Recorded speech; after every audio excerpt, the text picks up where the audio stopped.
This video will be spoiler free. So there is a term called the Dark Trio. This consists of shonen anime by the names of Jujutsu Kaisen, Hell's Paradise and Chainsamwan. They all came out as a manga around a similar time within 2018, giving validation to the term trio. Like previous animes that will coin the name of Big Three, Naruto, One Piece and Bleach, they all have similar characteristics to each other. Yes, I'm not mentioning Dragon Ball. The dark element is what differentiates the two, as it seems that the new wave of manga is on the rise, and it has been nothing short of exceptional and creating large-scale popularity among the communities, and with the Mappa studio being in the works, involving itself within the projects. There's more to get into, but make sure to leave a Jujutsu like for some hackery luck. Subscribe if you are new, and let's unravel the secret to the Dark Trio's popularity. So what are the brief, unique elements of each? Starting with Hell's Paradise. This anime has come out. The main character, Gabimaru, is shown to be on death row. He is a shinobi assassin and was pretty good at it. He didn't want to be a murderer anymore, and it didn't sit well with him, especially due to the fact that the villagers wanted to rat him out in the case to make sure that he gets executed. They sentenced him to death.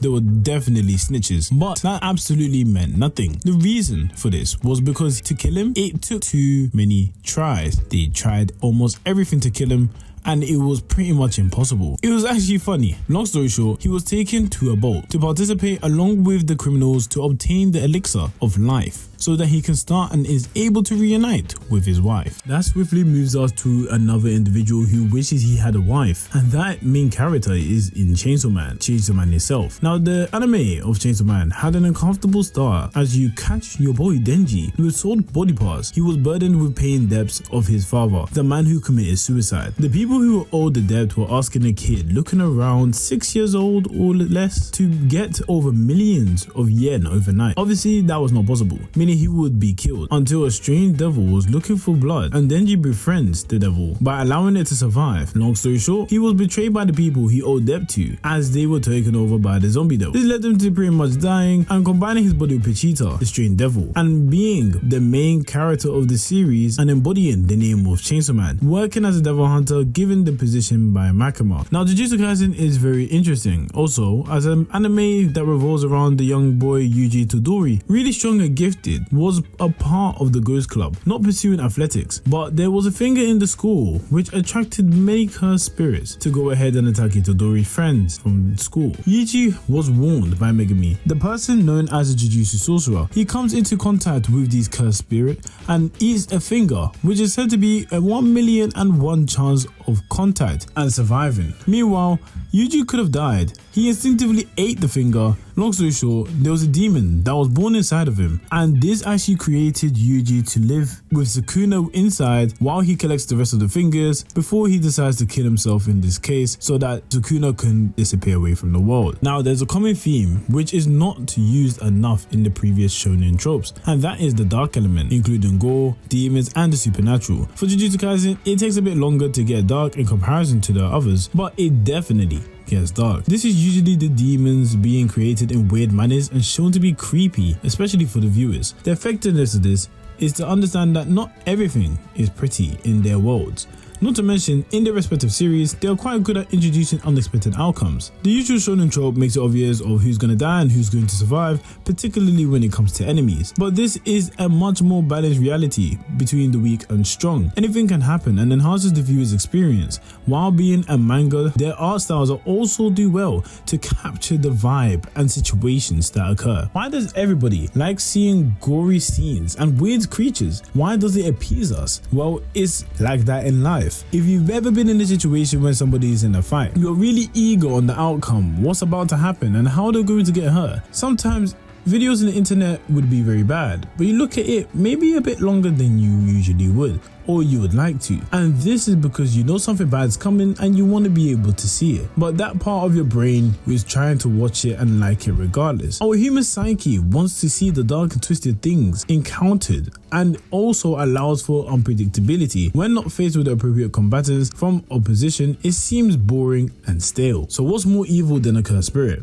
born from humans, a devil born from humans, and monsters that look unexplainable but seem to somehow derive from humans? All of these demonic forces seem to be coming from humans and show what they can manifest. Well, monsters in this case wouldn't be exactly, but it would be the gods looking after it, quote unquote. but they still look creepy and unexplainable. Unfortunately, Hell's Paradise is already finished as a manga, and when it comes to Jujutsu Kaisen, the ending is near. Chainsaw Man's ongoing, but no one knows for how long. This begs the question, from the class of 18, these mangas were the new hotshots. But what is next? What are the animes that are going to appease the next set of Zoomers? As an anime fan, we should treasure these moments that we have, because when they're gone, they'll be gone. Similar to Naruto, Bleach, and One Piece. Well, One Piece is still ongoing, but you know that when it ends, it's going to be legendary. There could be a birth of new anime with similar concepts and can be inspired by these three until the next formula is able to come. Maybe it might be fantasy next time, or mystery, who knows what the main thing would be. But as you can see, it did very well in the circumstance, and it can definitely be a trope that would be used in future to allow people to be more excited when reading. And this might be the truest of all. You can see that there's a sense of maturity as they show all these gory scenes with Jujutsu Kaisen, Hell's Paradise, and Chainsaw Man. And the difference, I think, is that mangakas kind of go along with the times and mature their content to fit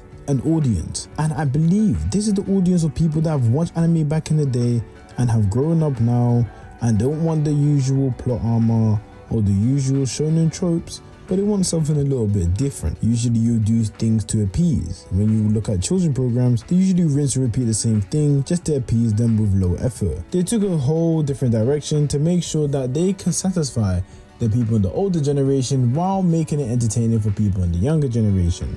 Anime is always evolving, and now this dark arc, this dark times is pretty much the thing that is carrying anime right now, especially within Shonen Jump. There has to be a reason as to why it's so popular in the Reddits everywhere, and maybe it's because the internet's been out for longer in comparison.